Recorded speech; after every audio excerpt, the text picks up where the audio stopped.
Guys welcome back to my YouTube channel. আজি মই চাম ৰাস্তাৰ মাজত ভাওনা। আজি মই জানেই মাজুলীত আছোঁ বুলি। মোৰ আগৰ ভিডিঅ'টো যদি চাইছে আপোনালোকে জানে মই মাজুলীত আছোঁ। মাজুলীত এতিয়া ৰাস্তাৰ মাজত ভাওনা পাতিছে। এখনকৈ নহয় দুখনকৈ পাতিছে। ব'লক চাওঁগৈ। আমি ভাওনা তাৰ পাই গ'লোহি। ইয়াত ভাওনা পাতিছে ৰাস্তাৰ মাজত। এইবিলাক বাইক চাইক গৈ আছে বুলি। শ্ৰী শ্ৰী লক্ষী পূজাৰ উপলক্ষে হিন্দুমণিৰ পিতৃভক্তি দশৰথৰ স্বৰ্গ উদ্ধাৰ নামৰ ভাওনাখন পাতিছে মুদৈগাঁৱত। চাই লওক খাটাং, মানে মই প্ৰমাণ কৰি দিছোঁ যে এই ভাওনাখন ৰাস্তাৰ মাজতে হ'ব। দেখিছে ৰাস্তাৰ মাজতে কৰা হৈছে।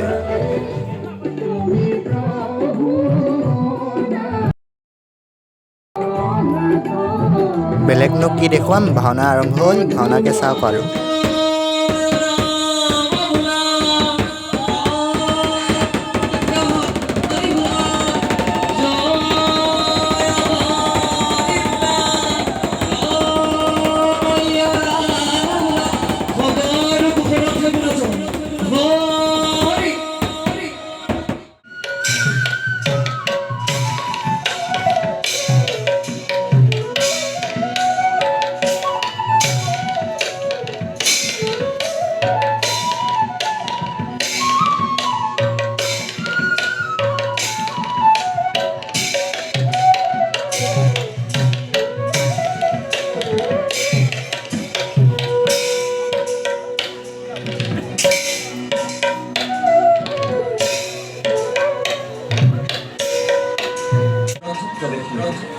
রাখেন একটা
আও হৰি আও ৰাম ভাওনা শেষ। ধন্যবাদ।